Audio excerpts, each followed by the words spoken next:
আসসালামু আলাইকুম বন্ধুরা, সবাই কেমন আছেন? আশা করি সবাই ভালো আছেন। আজকে আমি তৈরি করে দেখাবো কোনো রকম বেকিং পাউডার ছাড়াই খুব মজার একটা রেসিপি, বিস্কিট রেসিপি। আর এই রেসিপিটি তৈরি করতে খুবই সহজ, আর আপনারা তৈরি করে মাস জুড়ে সংরক্ষণ করে রেখে খেতে পারবেন।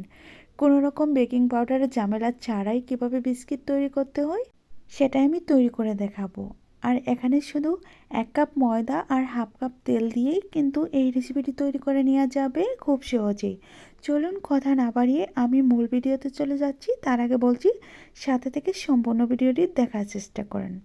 আজকের রেসিপি তৈরি করার জন্য প্রথমে নিয়েছি একটা মিক্সিং বোল, আর নিয়েছি 1 টেবিল চামচ বাটার। আর এই বাটারটা যদি না থাকে আপনারা বাদ দিয়ে দিতে পারেন। তার সাথে দিয়ে দিচ্ছি 1/3 কাপ সয়াবিন তেল, আর দিয়ে দিচ্ছি 1/3 কাপ গুঁড়ো করে রাখা চিনি।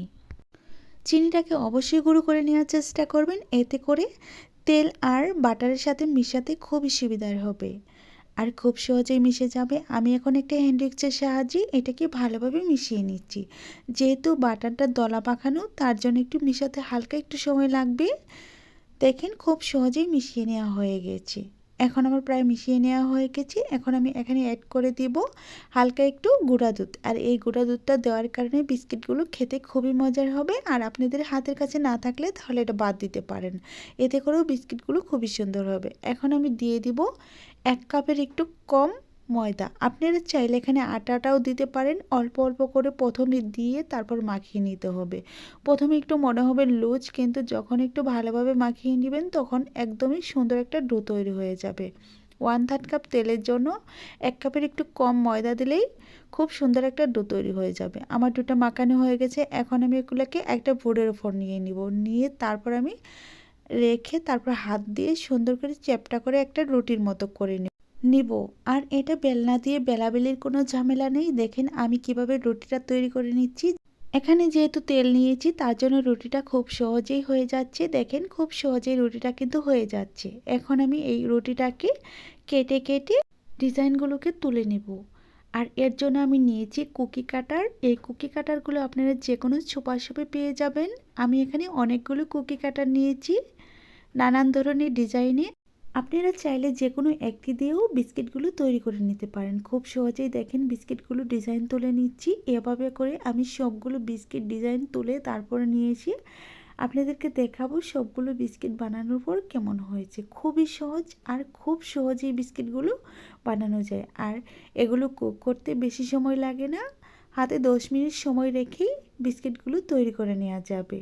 তো কীভাবে আমি সবগুলো বিস্কিট তুলে নিয়েছি, আর বাকি যে অংশটুকু আছে এগুলোকে আমি আবার সেমভাবে রুটি বানিয়ে তারপর আমি এগুলোকে বিস্কিট তৈরি করে নেব। এই তো দেখেন আমার বিস্কিটগুলো তৈরি করে নেওয়া হয়ে গেছে। এখন আমি ডেকোরেট করে নেব। তার জন্য আমি এখানে কাজু বাদাম নিয়েছি, আর প্রতিটা বিস্কিটের উপর একটি করে কাজু বাদাম দিয়ে দেব। এখানে ডিম আর তেল এগুলোর কোনো ঝামেলা করার দরকার নেই। একটি করে কাজু বাদাম আমি সবগুলো বিস্কিটের উপর দিয়ে দিচ্ছি। আপনারা চাইলে এখানে পেস্তা বাদাম, কাঠবাদাম অথবা কিশমিশ দিয়েও বিস্কিটগুলো তৈরি করে নিতে পারবেন। তো আঙুলের সাহায্যে একটু ডাবিয়ে দেওয়ার চেষ্টা করবেন। তোমার দেওয়া হয়ে গেছে। এখন আমি এগুলোকে চুলায় চলে যাব ব্রেক করার জন্য। চুলায় আমি আগে থেকে একটি কড়াই বসিয়ে রেখেছি, আর কড়াইটিকে প্রি হিট করে নিয়েছি। এখন আমি ঢাকনাটা তুলে নিচ্ছি। তোলার পর দেখেন এরকম একটা স্ট্যান্ড বসিয়ে রেখেছি, আর এই স্ট্যান্ডের উপর আমি বিস্কিটের থালাটা বসিয়ে দিব। অবশ্যই চুলার আঁচটা বিস্কিটটা বসানোর পর একদমই লোয়ের মাঝামাঝি রাখতে হবে, এতে করে বিস্কিটগুলো পুড়ে যেতে পারে। যদি বেশি আছে আমরা বিস্কিটগুলো ব্রেক করে নিই। এখন আমি ঢাকনা দিয়ে ডেকে দিব হাতে গোনা 10 মিনিটের জন্য। 10 মিনিট পর ফিরে এসে দেখাচ্ছি। 10 মিনিট পর বিস্কিটগুলো রেডি হয়ে গেছে।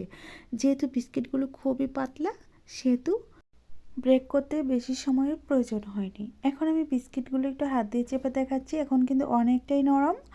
আর এগুলোকে নামিয়ে অনেকটা ঠান্ডা করে তারপর ফ্রিজে দেখাবো বিস্কিটগুলো কতটা সুন্দর আর কত মুচমুচে হয়েছে। অবশ্যই এই বিস্কিটগুলো ঠান্ডা করার পর অন্য একটা প্লেটে তুলে নিতে হবে, এতে করে বিস্কিটগুলো ভেঙেও যাবে না আর জোরেও হবে না।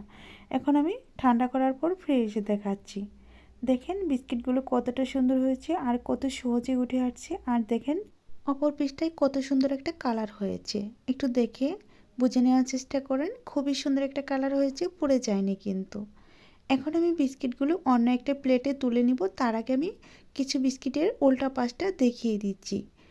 আর বেকিং পাউডার ছাড়া এত সুন্দর বিস্কিট তৈরি করা যায় না, দেখলে বুঝতে পারবেন না। দেখেন খুবই সুন্দর হয়েছে আর খুবই কিন্তু মুচমুচে হয়েছে। এখন আমি অন্য একটা প্লেটে তুলে নিচ্ছি সবগুলো বিস্কিটই। আর এখন আমি কিছু বিস্কিট ভেঙে দেখাবো। যতক্ষণ আমি বিস্কিটগুলো ভেঙে দেখাবো ততক্ষণে বলছি, যদি আমার রেসিপি ভালো লেগে থাকে প্লিজ দয়া করে চ্যানেল সাবস্ক্রাইব করে রাখবেন আর পাশে থাকা বেল বাটনটি অন করে রাখবেন আমার চ্যানেলের ভিডিও সবার আগে পাওয়ার জন্য। আর যারা অলরেডি চ্যানেলটি সাবস্ক্রাইব করে দিয়েছেন তাদেরকে অসংখ্য অসংখ্য ধন্যবাদ। আর যারা এখনও সাবস্ক্রাইব করে দিননি তাদের কাছে আমার ছোট্ট একটি অনুরোধ রইল, চ্যানেলটি সাবস্ক্রাইব করে দিয়ে পাশে থাকার চেষ্টা করবেন। এখন আমি বিস্কিটগুলো ভেঙে দেখাচ্ছি। দেখেন কতটা ঝুরঝুরে আর কত মুচমুচে হয়েছে। এই বিস্কিটটা কিন্তু একদমই খুবই স্বাস্থ্যকর। আর এটাকে বানিয়ে আপনারা চাইলে 1 থেকে 2 মাসের মতো ঘরে সংরক্ষণ করে রাখতে পারবেন। এতে করে নষ্ট হবে না আর অনেকটা মুচমুচেই থাকবে। আজকের বিস্কিট বানানোর রেসিপি কেমন হয়েছিল অবশ্যই কমেন্টের মাধ্যমে জানিয়ে দিবেন। আপনাদের মতামত শুনে আমি রিপ্লাই করার চেষ্টা করব।